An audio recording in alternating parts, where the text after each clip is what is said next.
Can Catholics be fascist?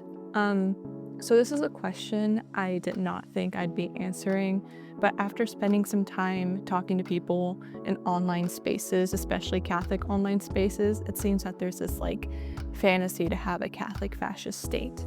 And to me, the idea just didn't seem compatible. So I decided to take a look and defend my argument for why Catholics can't be fascist. Hi, my name is Victoria Holmes. I am a podcast producer and I also work in political media, but these videos about Catholicism are sort of a side project that I'm interested in. You might have seen some online people claiming that church and fascism go hand in hand. Or maybe you've heard that some Catholic leaders supported fascist regimes in the past.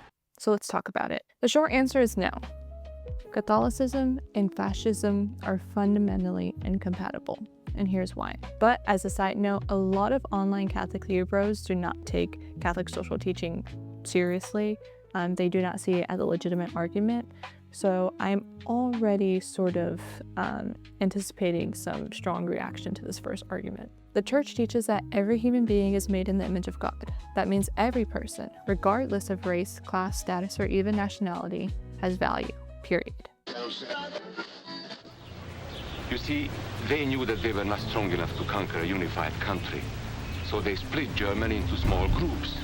They used prejudice as a practical weapon to cripple the nation. If we allow any minority to lose its freedom by persecution or by prejudice, we are threatening our own freedom.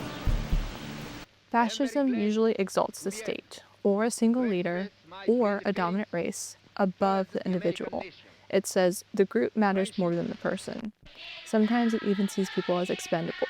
Now let's talk about two other Catholic principles, subsidiarity and solidarity. Subsidiarity means decisions should be made at the lowest, most local level possible, families, churches, communities, and not handed down from some authoritarian state. Solidarity means we're all responsible for one another, especially the poor and the vulnerable. Fascism, it crushes both. It centralizes power and silences dissent.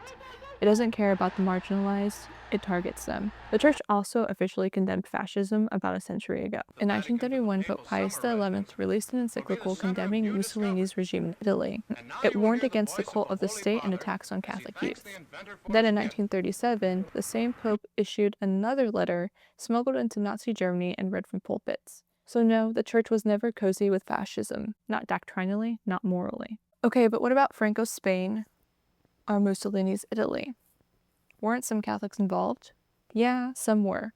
Some bishops and lay Catholics supported fascist regimes out of fear of communism or a desire for order, but that was a political compromise, not Catholic teaching.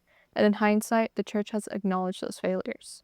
Supporting fascism was never a requirement of the faith. So, can a Catholic call themselves fascist?